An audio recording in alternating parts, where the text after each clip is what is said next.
reunidos novamente para mais uma sessão de laboratório de sinais e sistemas. O motivador dessa sessão continua sendo a análise de circuitos elétricos por inspeção, né? Por inspeção significa que não há necessidade de efetuar o equacionamento, como nós conhecemos lá pelas leis de Kirchhoff, de um circuito elétrico, e isso facilita sobremaneira, né, o processo de análise, porque basicamente a ideia é olhar para o circuito e, a partir do exame do circuito, a gente conseguir identificar, né, a matriz ou o arranjo de equações que define a análise daquele circuito. E aí, obviamente, usar um software computacional. No nosso caso, nós usaremos o Octave. Essa sessão, para ficar ainda mais animada, eu pretendo usar com vocês não simplesmente um circuito de corrente contínua, mas vamos partir para um circuito de corrente alternada e, portanto, usar o conceito de fasores. Eu vou começar, né, com uma breve revisão do que a gente pode entender ali por, né, como é que a gente faz o depara de um circuito no domínio do tempo, no domínio real, para esse domínio da frequência, que é um domínio próprio da engenharia elétrica, os diversos componentes. Não vamos usar componentes ativos por enquanto, componentes passivos, mas para poder realmente entender esse método por inspeção, como funciona. Ok? Para isso eu vou fazer o uso do quadro branco. Então, portanto, deixa eu compartilhar aqui a tela com vocês e colocar o quadro branco aqui à nossa disposição. Tudo bem.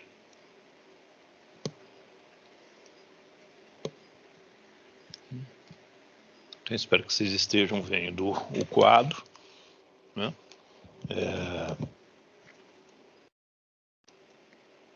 Eu vou estar rabiscando no quadro aqui do lado. Então, se pensarmos, né? Quando eu trabalho com um ômega, que é igual a um 2π vezes a uma frequência, digamos, determinada, né? O remédio certo para a gente aplicar, ou a técnica certa para a gente aplicar em elétrica, são os fasores, né? Ou efetuar uma análise fasorial, né? Onde a gente representa cada grandeza elétrica no mundo complexo, ok? Porque simplesmente o que se sabe de redes lineares é que, se eu excito uma rede linear com uma certa frequência, com certeza eu sei que a resposta vai ser dada naquela frequência. O que eu não conheço é a amplitude e a fase de um sinal de tensão e de um sinal de corrente, né? Então, uma forma adequada de representar a amplitude e a fase é através de números complexos, ok? Pois muito bem, né? Então, dado que eu tenho uma fonte que está funcionando com esse ômega, né? Eu vou pegar, né, como é que a gente sai do domínio do tempo, onde eu tenho uma certa fonte que pode ser representada como V seno de ômega t mais uma fase de tensão. Eu simplesmente vou para o domínio fasorial, em que eu represento essa mesma tensão, essa mesma tensão. Eu vou representar aqui com um chapeuzinho só para ficar diferente, como V fase, né? Ok? Ou simplesmente, né, V e elevado a J φV, né, essa notação é a mesma coisa que escrever isso. E lembrando Euler, que nós temos visto em nossas aulas, isso é um cosseno, de φv mais j seno de φv. Tá? Muito bem, vou colocar numa outra cor, da mesma forma a corrente, né? Se tiver uma corrente aí de t qualquer, né, no domínio do tempo dado por um i, é um cosseno. Cosseno ou seno é meramente uma questão de atrasar ou adiantar 90 graus, ok? Então, eu estou usando o cosseno por conveniência, eu poderia estar usando somente o seno. De ômega t mais a fase da corrente, e isso vai então para o domínio fasorial, né, como um número complexo, em que esse número i, na verdade, é dado por esse I0, vou chamar de I0 aqui, fase da corrente.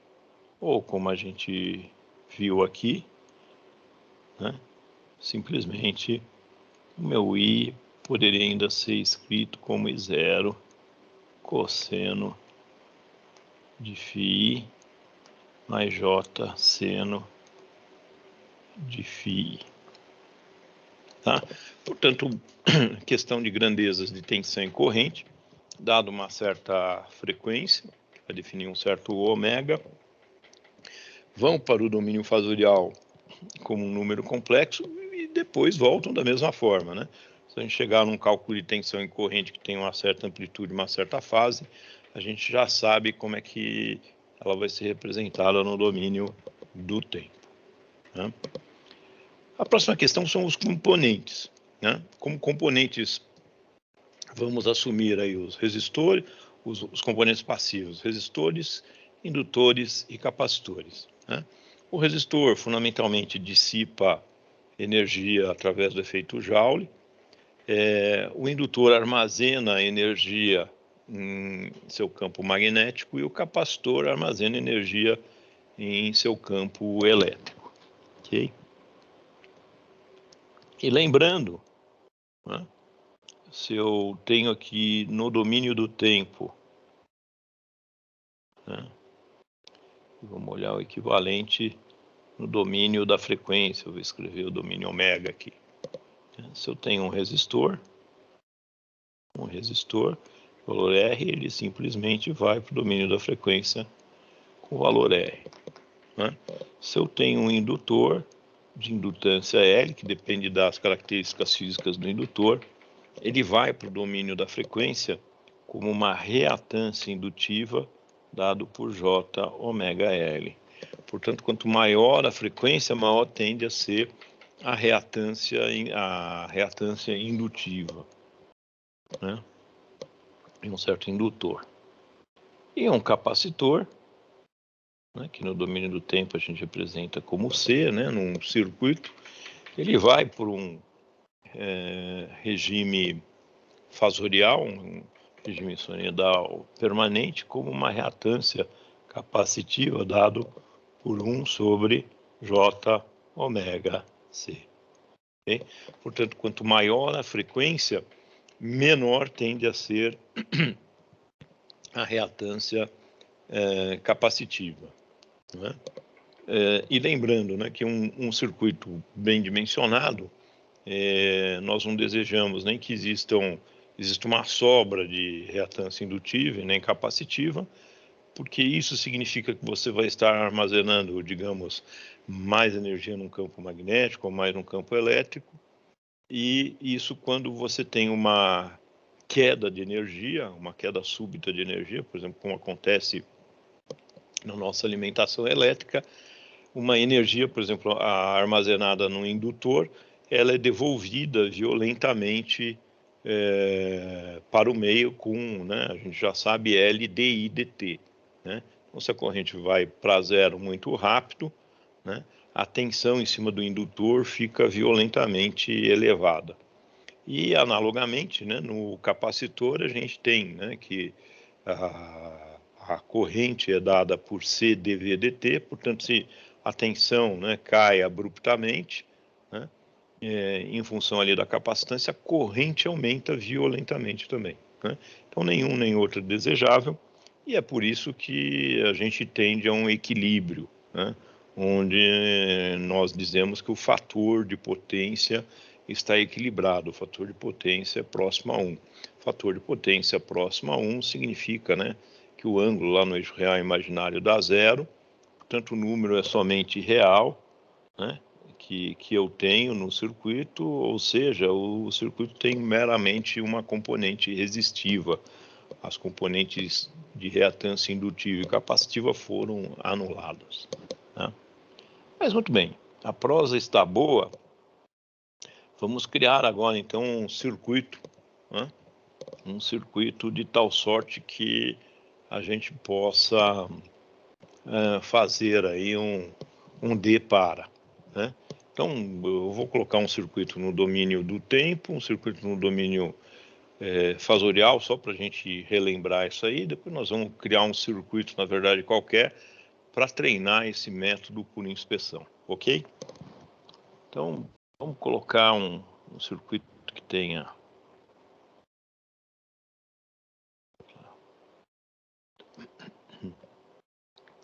três nós aqui é o suficiente, né? Para a gente dar uma olhada. Vamos imaginar que esse circuito seja alimentado por uma certa fonte de corrente de T, tenha um resistor aqui, tenha um capacitor, né, de capacitância C aqui, e tenha, né, um indutor de indutância L aqui, tá? E vamos imaginar então que o valor de I de T nos foi dado como sendo 10 cosseno de 2πt mais 90 graus. Tá? Portanto, para o domínio fasorial, essa corrente pode ser representada como 10 fase 90 graus. Ok? Ou 10 cosseno de 90 graus, né? Cosseno de 90 graus é zero, mais J seno de 90 graus. Seno de 90 graus é 1. Portanto, isso aqui eu posso simplesmente escrever como 10J, é a mesma coisa. Tá? E aí, aquele circuitinho, então vamos redesenhar ele, nosso amigo aqui, para a gente poder olhar como é que fica no domínio da frequência. Ele tem, uma fonte de corrente aqui, né? Um capacitor e um indutor e um resistor aqui, né? Lembrando que esse é o A, o B e o C, os nós, né? Então aqui eu estou no domínio do tempo, no domínio lá da frequência, né? O que cabe a gente realçar é que o R vai como R, não é? Essa fonte de corrente vai se transformar em 10J, né? O capacitor vai se transformar 1 sobre, aqui ó, é algo interessante, né? 2π vezes a frequência é 1, né? É o ômega t, né? Se o ômega é 2πf, 2πf é 2π, f é 1, né? Ou o nosso, vamos lá, né?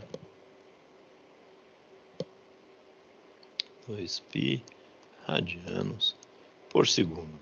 Então o capacitor vai, né, como uma reatância capacitiva que vai ser igual a 1 sobre o J ômega C. Né? Eu vou escrever aqui 1 sobre J ômega C. E aqui nós teríamos um J ômega L. Né? Só reescrevendo isso, esse 1 sobre J ômega C, na verdade seria menos J, né, colocando no numerador, O ômega a gente sabe que é 2π, a capacitância que for dada. E o nosso J ômega L simplesmente continua como J, 2π vezes a indutância. Então, aqui as reatâncias consideradas, ok? Então vamos agora inventar um circuito qualquer, né? Posta essa revisão ultra rápida sobre, né, como é que funciona o regime fasorial, né? Então, ômega é sempre o mesmo e tensões e correntes vão, né, como fasores, resistências vão para o domínio fasorial como resistências, né? Capacitores como reatâncias capacitivas, indutores como reatâncias indutivas. E a gente consegue fazer a ida e a volta sempre que a gente quiser. Então, existe uma relação bionívoca, né? A gente diz uma relação 1 para 1 entre o domínio do tempo em que as coisas estão acontecendo e esse domínio da frequência que a gente inventa para sair fora dessa complexidade de ficar trabalhando com tensões, correntes e, né, capacitores e indutores que têm essas respostas que geram derivadas integrais que seria um inferno a gente fazer, né, essa história na mão. E trabalhando, né, com essa analogia, a gente vai ver que eu consigo, de novo, né, olhar um circuito e trabalhar com ele por inspeção, ok? Então vamos lá inventar o nosso circuito. E daqui a pouco eu vou colocar isso no Excel, evita essa minha letra aqui. Então vamos imaginar um circuito, deixa eu pensar aqui.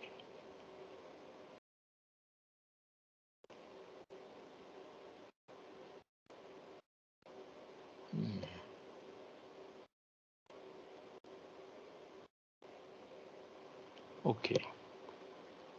Vou imaginar um circuito com 6 nós.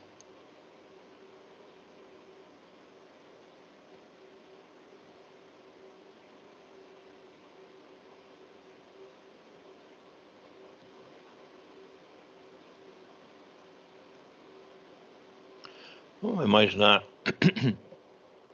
que eu tenha uma fonte de corrente aqui do lado esquerdo, né, nesse sentido, fornecendo energia para o circuito. Eu já vou colocar na forma fasorial, tá? Na verdade, a gente pega um circuito no domínio do tempo e dado o ômega com aquelas regrinhas ali de transformação, a gente chega num circuito onde eu só vou ter números complexos. Tá? Então eu já vou representar com esses números complexos, imaginando que o meu ômega, por exemplo, seja de 1 radiano por segundo. Tá? Hipoteticamente. Então tem uma fonte de corrente, né, de 1 radiano por segundo, e essa fonte então vai ser representada, vamos imaginar aqui 10 fase 45 graus, por exemplo. 10 amperes com fase 45 graus. Né? Ela alimenta, vou imaginar que seja uma fonte de corrente real, né? Então a fonte de corrente real tem resistência interna. Vamos colocar uma resistência interna, vamos trabalhava com valores normalizados, vai. Vou colocar uma resistência de 1, né? Em seguida, entre o A e o B, eu tenho uma resistência aqui de entrada de 10 ohms, né? Vamos imaginar valor normalizado de 10 ohms. Entre o nó F e o nó E, também eu vou ter uma resistência aqui de 5 ohms nesse caso, né, para exemplificar. Né? Entre o B e o C, entre o B e o M, perdoem, vamos colocar um circuito típico de telecomunicações, né? Que normalmente são os circuitos filtros que a gente usa na entrada dos receptores, né? Filtros passa-faixas. E a forma mais simples de obter um filtro passa-faixa é associar um capacitor com um indutor. Tá? Só que aqui eu vou tomar apenas o cuidado, então, de tomar um indutor que tem uma certa resistência, tá? Então vamos pôr uma resistência de 1 é o suficiente e que esse indutor, né, ele passe a apresentar uma reatância indutiva de 2J. Tá? E um capacitor que também tenha, vamos imaginar, principalmente capacitores eletrolíticos, né, tem essa característica, eles têm uma certa corrente de fuga, né, entre os polos. Tá? E mesmo encapsulamento, né, de capacitores, a gente precisa tomar um certo cuidado, que às vezes gera uma corrente de fuga. Um capacitor de poliéster cerâmico tem pouca corrente de fuga, mas o eletrolítico não. Então vamos imaginar esse pior caso aqui. Então vou colocar um capacitor aqui, sei lá, de valor 1 sobre J, título de exercício, né? Então o indutor, desculpa, o indutor aqui é o 1, tá certo? E 2J é o indutor, e 1 sobre J é o capacitor, e ainda vamos pôr uma resistência, né, essa resistência de perda aí de 2 ohms. Tá?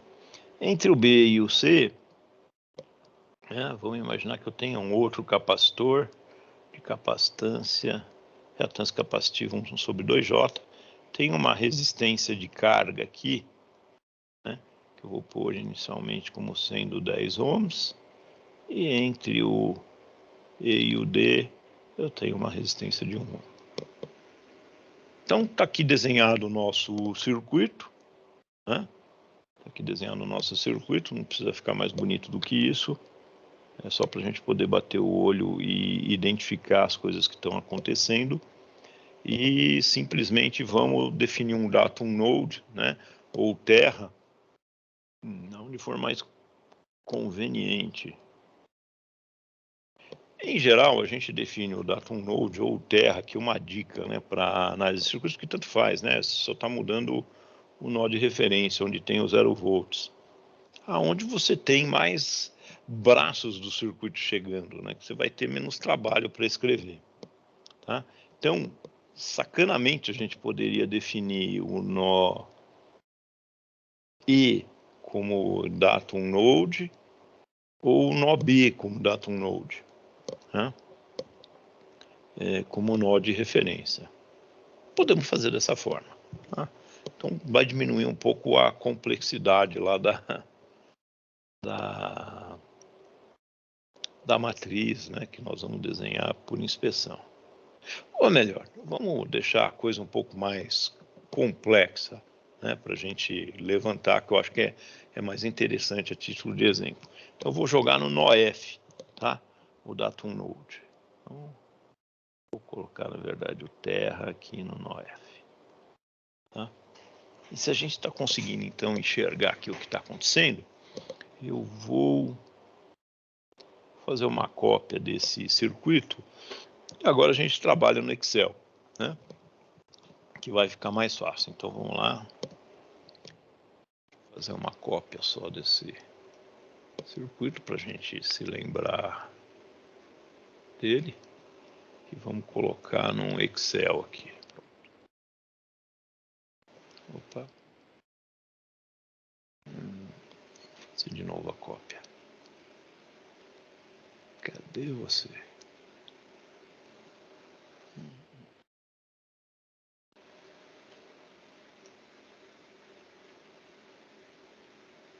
Ok.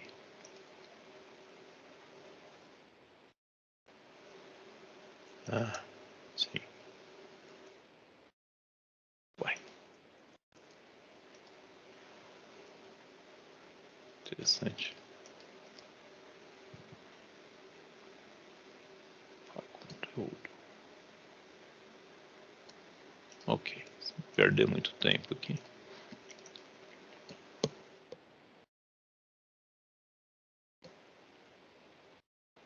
Ok, deixa eu só ajustar agora esse circuito.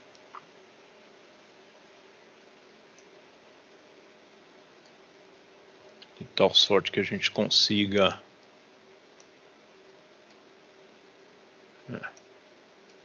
não fique tão horrível assim para a gente poder trabalhar, tá? Eu preciso determinar, se vocês lembram, a matriz nodal, né? Matriz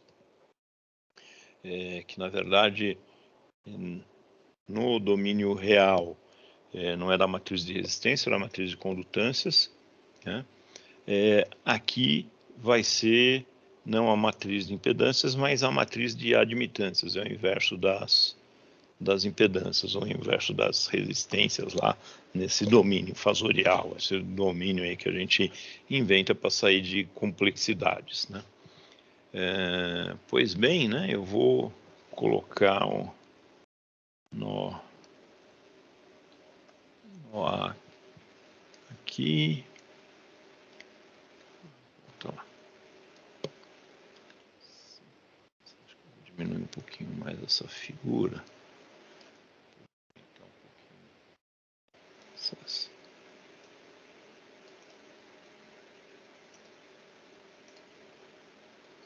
A gente poder aumentar um pouco essas células, né? O tamanho dessas células. Vamos lá.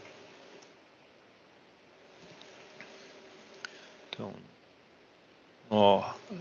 vou ter até o nó B.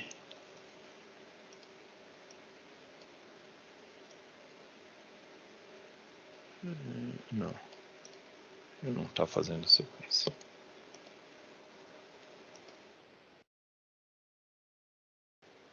Nó C, nó D, nó E. Né? Então, eu vou ter, tirando o datum node, que seria o sexto nó, uma matriz de 5x5 para poder analisar esse circuito, né? Eu chegaria nessa matriz através das equações, ou fazendo pela lei de Kirchhoff das correntes, ou a lei de Kirchhoff das tensões. E o que eu quero é exatamente evitar isso, né? É descobrir exatamente como isso fica sem ter que passar pelo Kirchhoff.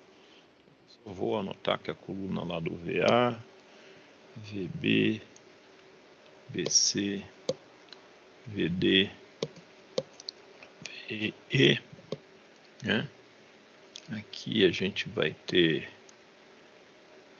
né, as incógnitas propriamente ditas, né? Podemos colocar aqui o vetor de tensões, né? Vai ser VA, VB, VC, VD, VE. Simplesmente, questão de comodidade, eu vou apresentar aqui um igual. E aqui a gente vai pôr o nosso vetor de correntes, né? Então, muito bem, né? A nossa questão, deixa eu só dar um formatar células aqui. A nossa questão vai ser determinar essa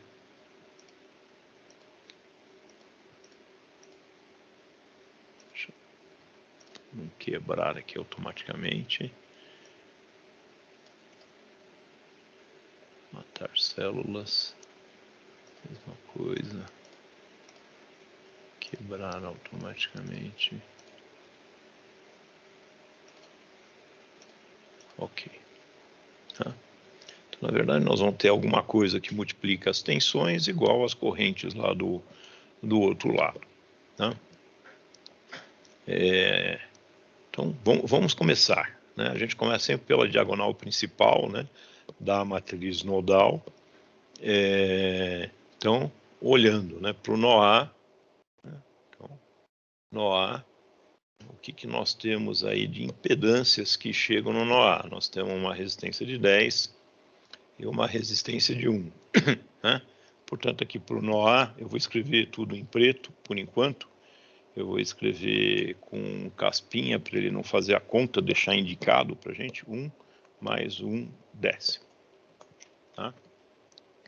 Nó B com nó B é complicado, hein? Puxa vida. Nó B, nós temos, veja, uma impedância de 10, né? Ou de 10 simplesmente ohms, né? Uma resistência de 10. Isso vai significar 1 décimo. tá? Desse lado aqui, eu estou chegando com uma impedância de 1/2J ou uma admitância de 2J, o inverso. Tá? E aqui do lado de baixo, né, eu estou chegando então com uma resistência de 2, então eu vou representar uma admitância de 1/2, mais, né, uma impedância de 1/J, ou uma admitância de J, ou ainda, né, entre o nó B e o nó E, eu tenho uma, se eu olhar por esse braço aqui, né, a impedância total desse braço é 1 mais 2J. 1 mais 2J, né, como se fossem duas resistências aqui em série.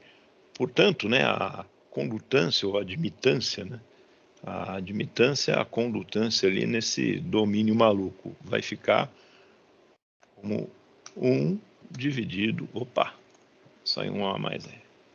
1 dividido por 1 mais 2J. Tem um Enter. Ficou um pouco apertado aqui. Deixa eu ver se eu melhoro essa escrita assim. Tá? Vamos ver lá no nó C agora. No nó C eu tenho chegando de um lado, né, uma impedância de 1/2J, ou uma admitância de 2J. E uma resistência de 10, ou uma admitância de 1/10. Ok? Deixa eu só pôr o caspinhas aqui para ele não tentar fazer nenhuma bobagem, nenhuma conta. No nó D eu tenho 1 de um lado e 10 do outro, né? Portanto, uma situação muito parecida com o nó A. Aqui. E no nó E, né, eu tenho todo esse miolo aqui de novo chegando, ó, 2, 1J, 1 mais 2J, né, e 5 de um lado, 1 do outro. Então, esse 5 do lado, 1 do outro, eu vou escrever como, né, mais 1/5. E eu vou pegar esse miolo que eu já tinha feito, que é, deixa eu ver aqui, é o, não, 2J já tinha, 1 mais toda essa parte aqui, né? Então, é a resistência de 2, 1/2, 1/J ou J, e 1 mais 2J, 1 sobre 1 mais 2J, né? Vamos lá, Ctrl C, volto para cá, Ctrl V. E muito bem. Né? Então, com isso, a gente chega na diagonal principal. Lembrando, né? Então, a diagonal principal é somatória das admitâncias que chegam em cada nó. Né? A gente foi fazendo isso cuidadosamente. Tá? Nós não vamos resolver nada no Excel, só estamos montando, né? Em função da letra, para ficar mais agradável para a gente ler. E depois a gente vai reproduzir isso no Octave para que a gente possa trabalhar um pouquinho, trabalhar alguns conceitos. Tá? Então vamos lá, entre o nó A e o nó B, né? Ó, nó A com o nó B, né? Eu tenho aqui uma resistência de 10, ou, né, uma condutância de 1/10. Então vou escrever aqui 1/10. Pronto. Entre o nó A e o nó C, que é exatamente esse buraco aqui, nó A e nó C, eu não tenho nada, zero. Entre o nó A e o nó D, não tenho nada. Né? Nada significa uma resistência infinita, né? E o inverso dessa resistência infinita é uma condutância, uma admitância zero, tá? Então, entre o nó A e o nó D eu não tenho nada, direto, né? Óbvio, né? Entre os nós eu tenho sempre, zero. E o nó A e o nó E também não tenho nada, zero, tá? Deixa eu pôr isso aqui numa e colocando isso em outras cores, né? Pode ser o vermelho. O que é interessante observar é que a matriz nodal é sempre simétrica, né? Então eu ganho de graça, né, esse valor 1/10 aqui, eu ganho aqui, mais, né, esse zero aqui. Né? Então eu ganho esse zero, que a matriz é simétrica. Então isso é bacana, né? Isso elimina uma boa parte do nosso trabalho ali, de até olhar o circuito, né? Já estou fazendo por inspeção, mas metade do trabalho ainda vai ficar facilitado. Então vamos olhar o próximo buraco aqui entre o nó C e o nó B, né? Esse buraco aqui entre o nó B e o nó C, eu tenho aqui uma impedância de 1/2J, ou uma admitância de 2J, tá? Então eu vou escrever simplesmente 2J aqui. Opa. Entre o nó B e o nó D, vamos ver aqui, B e D não tenho nada, 0. Entre o nó B e o nó E, eu tenho essas 3 componentes aqui, né? Que eu já desenhei aqui, então só vou copiar, ó. São esses camaradas aqui, né? Meio J, esses 3 aqui. Então, entre o nó B e o nó E, eu vou abrir as pinhas, Ctrl V, né? Então a gente tem esses 3 elementos que estão aqui, tá? De novo, né? Vou pôr uma outra cor aqui, só para ficar mais fácil da gente ver. Lembrando, né, que a matriz é simétrica, né? Eu vou usar e abusar dessa simetria para não ter que determinar mais nada aqui, tá? E aí eu vou para os próximos espaços livres, né? O próximo espaço livre é entre o nó C e o nó D. Entre o nó C e o nó D, tem uma resistência de 10 ou uma condutância de 1/10. Tá? Entre o nó C e o nó E, eu não tenho patavina, então eu tenho 0 de admitância. Vamos pôr de novo numa cor diferente. Vou pôr um azul aqui, pode ser esse azul, um pouco mais claro. Vou ver, Ctrl C, Ctrl V, pelo fato da matriz ser simétrica. E finalmente, entre o nó D e o nó E, eu tenho essa resistência de 1, né? Que vai ser uma condutância de 1, simplesmente. Vamos pôr uma cor diferente também. Um laranja. Não, um laranja um pouquinho mais escuro, né? Pronto. E coloquei aqui também. O único detalhe que a gente tem que lembrar é que fora da diagonal principal, né, nós temos que usar o valor menos para o 0. Tá? Então, vou fazer esses ajustes agora, eu não fiz antes, só para não dar muita confusão na cabeça da gente. Esse é menos 1/10. Tá? Esse é menos 1/10. Aqui fora da diagonal principal também, então menos 2J. Tá? E aqui,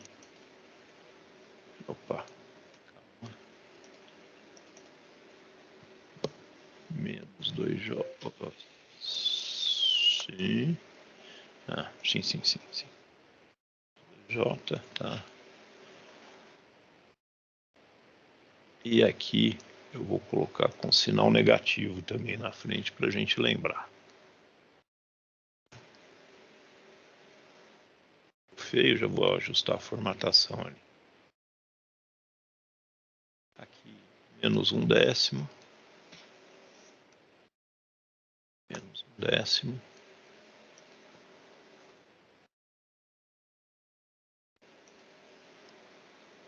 E aqui, menos 1. E simplesmente menos 1. Tá? Tudo bem aqui, só dar uma ajustadinha nesse campo, ok? Ficou melhor descrito aqui. Aqui também. E aí nós vamos para...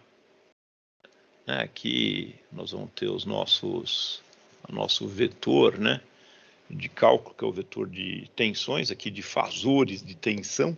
Depois a gente pode voltar para o domínio do tempo. E do lado direito as correntes. Então, vou voltar a olhar para o circuito. No nó A, né, eu tenho corrente independente entrando? Tenho, né? Tenho 10 fases e 45 graus. Né? Então, simplesmente, eu vou escrever aqui menos 10 fase 45 graus. Tá? Ou como eu estou no Excel, projeto no Excel, eu vou colocar já no formato retangular, tá bom? Para não ficar muita confusão. Então, eu tenho, entrando, 10 fase 45 graus. Então, eu vou escrever 10, ao invés de fase 45 graus, é o mesmo que elevado a J 45, que é cosseno de 45 mais J seno de 45. Cosseno e seno de 45, se vocês se lembram, é raiz de 2 sobre 2. Tá? Então, já vou escrever essa questão aqui, né? Certo? 10, deixa eu... um pouquinho só, vamos lá. 10 de igual. 10.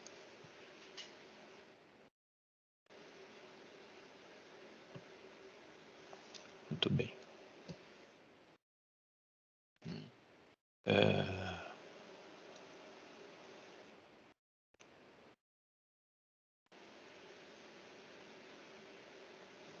Cosseno de 45 graus, que é cosseno de π sobre 4,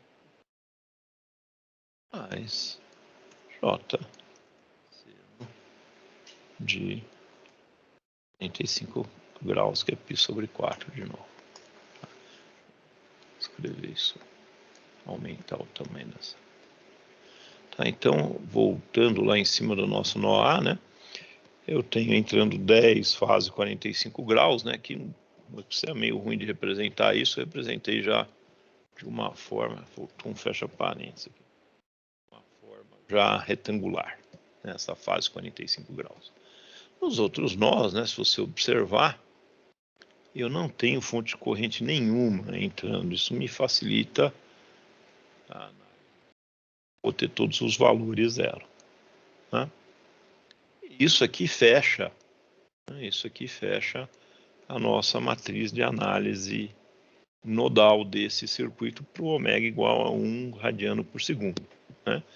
Para resolver, né, o que a gente vai precisar fazer, para resolver significa, né, determinar o valor desses fasores, dessas tensões, eu tenho que inverter, né, essa matriz e multiplicar pelo vetor de correntes. Isso vai me dar VA, VB, VC, VD, VE.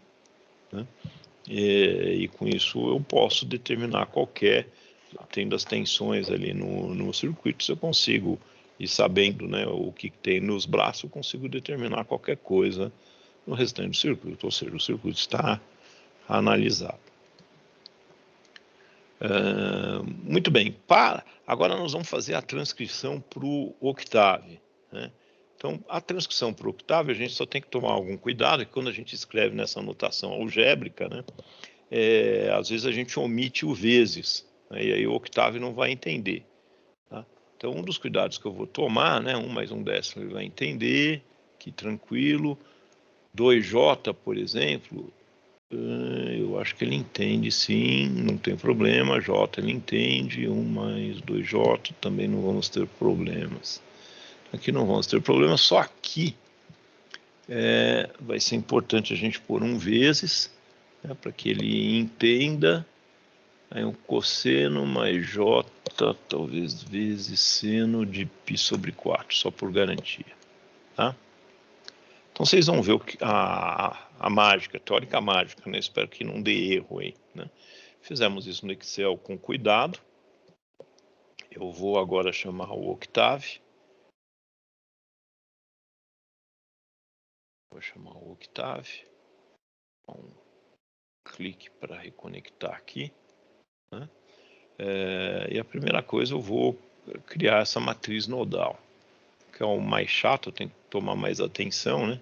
Então, vou copiar esses números que estão aqui, vou lá para o meu Octave, vou dar um Ctrl V e vou fazer só o ajuste na notação, se você lembra, na notação matricial, né? Para a gente poder fazer a entrada de uma matriz aqui. Então, vou escrever no... Opa! Estou escrevendo, mas não está sendo nada aqui. Connection lost. Ok. Então, vamos lá de novo. Nodal. A minha matriz nodal vai ser, abre colchete, aqui está a primeira linha, então vou dar um ponto e vírgula aqui. Posso, opa, Ctrl Z aqui, calma. Ótimo. 1, 2, 3, 4, 5, né? Aqui então termina a segunda linha. Ótimo. Aqui 1, 2, 3, 4, 5. Aqui termina a terceira linha. 1, 2, 3, 4, 5. Aqui termina a quarta linha. E a última linha que nós temos que entrar é essa aqui. Vou dar um fecha colchetes e um enter. Tá? E aí fez-se a mágica, né? Automaticamente ele faz esses cálculos para a gente, porque a gente já entrou meio de uma forma maceteada algébrica lá no Excel, batendo o olho só no circuito. Tá? Então já temos uma coisa bacana, a gente já tem a matriz nodal. E agora eu vou tirar o vetor de correntes, né? Então o vetor de correntes, deixa eu voltar aqui no Excel, vou copiar esses dados aqui, vamos voltar lá, vou dar um Ctrl V aqui, opa, vamos só colocar no formato, né, que a gente está. Então abre colchete, vírgula, 0, ponto, vírgula, 0, 0 aí, ponto e vírgula, último. E muito bem, e fez-se a mágica também, né? Consegui entrar com o vetor de correntes. Então vejam, né, que o Excel, né, ele ajuda sobremaneira a gente não escrever nenhuma bobagem, né, às vezes no papel apressadamente, se você puder, né, claro. O papel também funciona. Mas ele facilita na hora de transcrever para o Octave, para o MATLAB ou para o Scilab, né? Então eu tenho aqui definido, né, a matriz nodal e a matriz I. E agora eu consigo a matriz V, né, que é a matriz de análise que eu preciso para esse circuito, que vai ser, né, simplesmente a inversa da matriz nodal vezes a matriz I. E está aí, né? Então aí as nossas tensões. Então aí as nossas tensões. Né? E com isso a gente consegue rapidamente voltar, né? Lembrando, né, que a primeira tensão é o VA, aqui de cima, o segundo é o VB, VC, VD e o VE. Né? Se, por exemplo, a primeira eu quiser, né, a tensão A, eu quiser tomar nota do que é, né, basta eu escrever ali, por exemplo, eu preciso descobrir o módulo, né, do V1, o módulo VA. Vem o módulo, eu tenho 9,4 volts, na verdade, está no circuito. Lembrando que ômega é 1, isso daria cosseno, né, de ômega t, que é t, e a fase, né, para descobrir o ângulo, ao invés do valor absoluto, angle, né, daria 0,78 radianos. Trabalhar em radianos às vezes é chato, então basta multiplicar o valor anterior por 180 e dividir por π, que ele vai me dar em graus. Né? Então, se eu quisesse tomar nota disso, vamos imaginar aqui no nosso whiteboard em algum momento, em algum momento, eu poderia simplesmente escrever que o VA deu 9,4 fase 44,8, 44, isso, né, 0,9, praticamente 45 graus, né? Tá? Volts, né? Unidade em volts. Ou se eu precisasse voltar para o domínio do tempo, se você lembrar, né? O V de A, você vai escrever simplesmente 9,4 cosseno né? Ômega é 1, vai ser sempre 1, né? Ômega T, então, é simplesmente T, mais 44,9 graus volts. Tá? E a mesma coisa você faz para o VB, VC, VD e o VE. Tá? A mesma coisa a gente faria ali para os demais valores. Uma questão curiosa, deixa eu voltar aqui, o circuito também tem, né? Se a gente olhar aqui para o circuito, né, uma questão curiosa que pode de repente surgir, né, é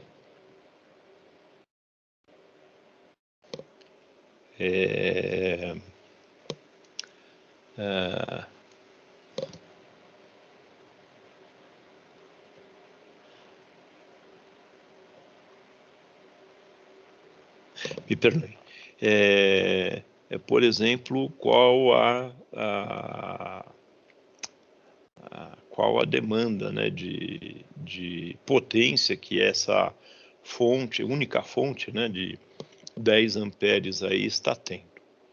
E aí, se vocês se lembram, né, como é que a gente faz esse cálculo, tem várias formas, né, de fazer esse cálculo de potência, né, mas uma forma bastante simples é pegar, né,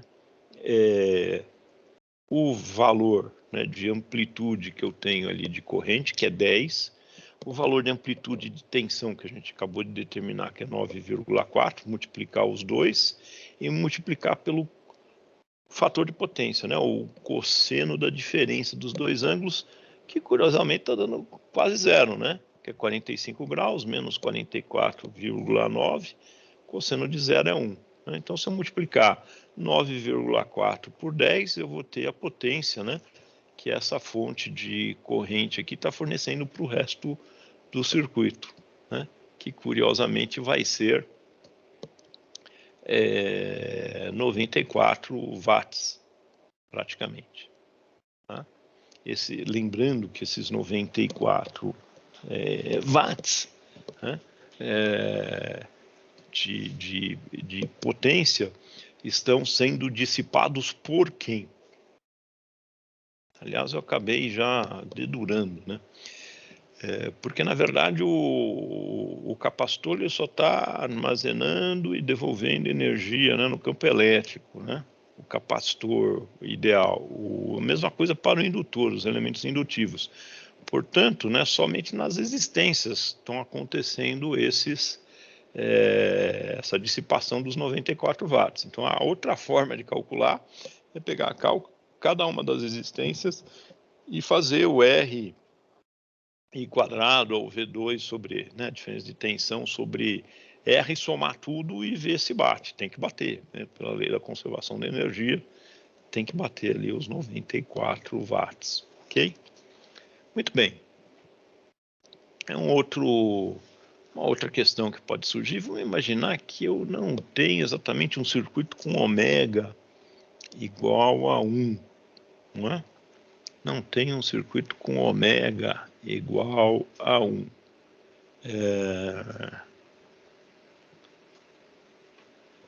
Então, se o ômega variar, né, as reatâncias capacitivas e indutivas vão ficar multiplicadas por esse ômega que está variando, correto?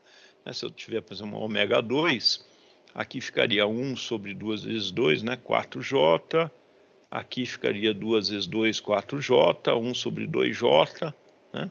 Então, bastaria eu multiplicar pelo ômega. Né? Uma das coisas que a gente pode, então, pensar, né, vamos colocar o ômega ali naquela situação e vamos para cá, sei lá, para o ômega variando, por exemplo, de 1 até 100, né? Vamos imaginar um valor grande para a gente não tentar ficar fazendo na mão, né? Como é que está variando a tensão, né, em cima da carga, que é dada por VC menos VD? Uma curiosidade, né? Então, vamos imaginar um módulo, um gráfico, né, com o módulo da tensão sobre a carga e, né, ômegas variando de 1 até 100. Né? Então, para isso eu preciso fazer um ajuste aqui nessa nossa matriz, né? E aí, até para conservar esse que a gente fez, vamos fazer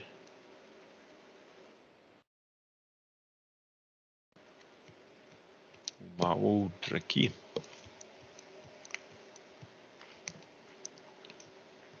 Se bem que talvez a gente consiga fazer isso direto no Octave, né? Não justifica a gente... Bom, vai, justifica sim.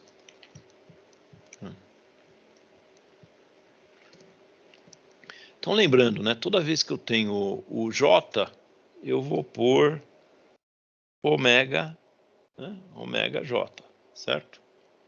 Ou J vezes ômega, né? Tanto faz.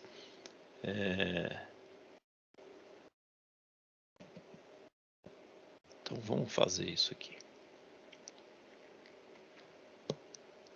Uma ideia aqui interessante. Deixa eu ver se eu tenho vamos usar o substituir aqui. Cadê você? Mesclar e centralizar. Inserir. Substituir. Venha. Uai.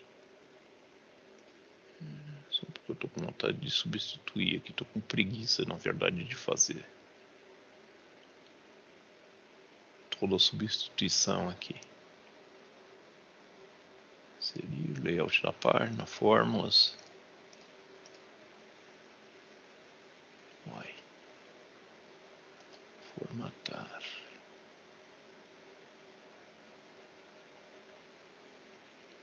Tudo bem. Ctrl L, né? Sempre tem que funcionar o Ctrl L. Então eu vou localizar o J e eu vou substituir por J vezes ômega. Tá? Vou localizar a próxima, tá aqui. Vou substituir.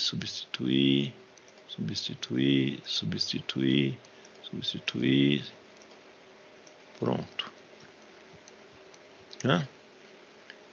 Aqui eu não preciso fazer nada, só ficou ruim de ver, né? Aqui ficou muito grande, né? Vou dar um pequeno ajuste aqui nesses valores. Então, essa nova matriz nodal, né? Lembrando, onde eu tinha o J, agora eu tenho o ômega J, porque eu quero fazer o J variando. Tá? E aí vamos ver se a gente consegue fazer isso lá no Octave. Então eu vou voltar lá para o Octave, mesmo espírito. Né? A única coisa que eu vou definir um valor inicial, por exemplo, ômega igual a 2, na verdade, aqui para testar. E vou colocar uma... Opa, vai que eu fiz aqui. Calma. E vou colocar aqui uma nodal. Vou pôr nodal. Aquele bonde. Opa, calma. Vou pôr esse... Simplesmente copiei e colei e vou usar o mesmo processo, né? 1, 2, 3, 4, 5, ponto e vírgula aqui. Nossa, agora ficou meio grande, né? 2, 3, 4, 5, ponto e vírgula aqui. 2, 3, 4, 5, vírgula aqui. 4, 5, ponto e vírgula aqui. E eu fecho acá. Deu certo, isso é um ótimo sinal. Né? Então a gente vai criar um pequeno programa para fazer esse cálculo aí automaticamente para a gente, né? Para isso, deixa eu um pouquinho mais de zoom, né? Eu vou criar um novo programa, vou chamar ele de cálculo de V, né, versus ômega aí, V ômega ponto M. Pronto. Tá? Cadê o nosso cálculo? Vai.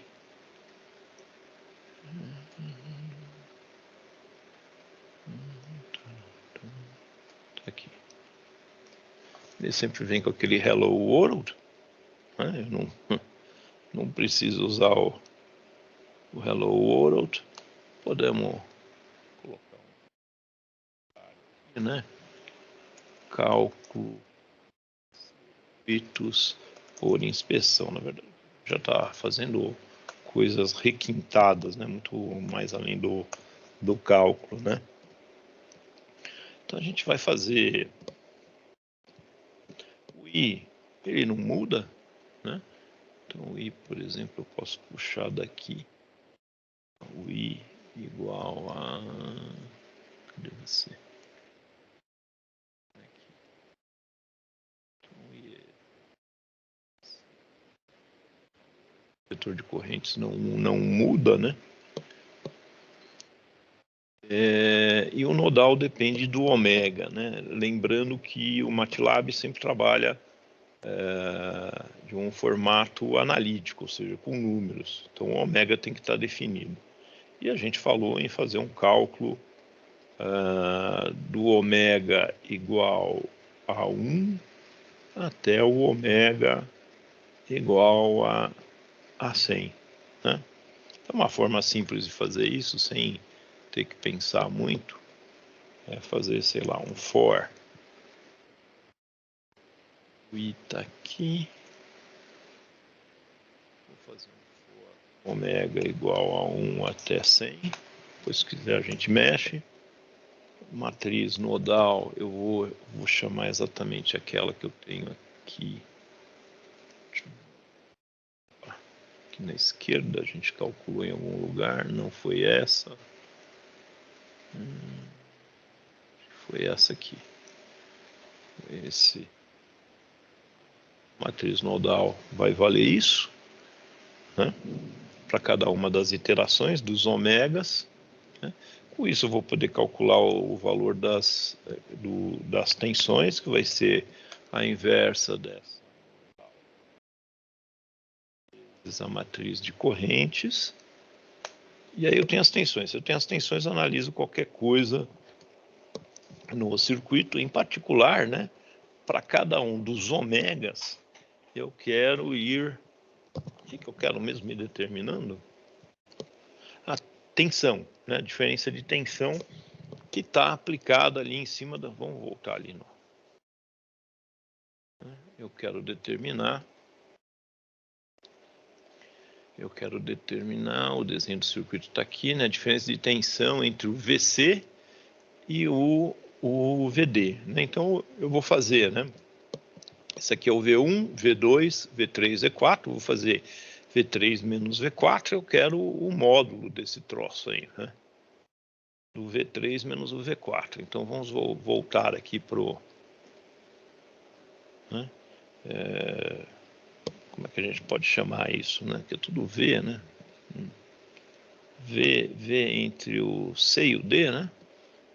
VCD, eu vou chamar, né, a diferença entre a tensão 3 menos a tensão que eu tenho no ponto 4. Isso vai dar um número complexo e eu estou interessado somente na amplitude, não na fase, não fazer uma análise de fase por enquanto. Né? E aí eu daria um enter. O grande problema, né, que eu tenho nesse laço aí é que o VCD para cada ômega vai ser sobrescrito. Né? Então o ideal é que eu possa guardar esse VCD em algum lugar para depois fazer o plot. Né? Então eu vou fazer isso criando um vetor VCD, então vou chamar de VVCD, né? De zeros, de 1, né? Até de uma linha, né? por exemplo, 100 colunas. Né? Então vai sair um monte de zeros, né? Inicialmente aí nesse camarada. E para cada cálculo que eu vou fazendo aqui, eu vou fazer o VCD do determinado ômega. Opa! Desse determinado ômega, o primeiro elemento vai ser o 1, igual a esse VCD que eu calculei. Tá? Então, vou ter os 100 valores armazenados. Aí, finalmente, a gente plota, né? Então, vamos fazer uma figura 1. Nessa figura 1, vamos limpar a figura. Vamos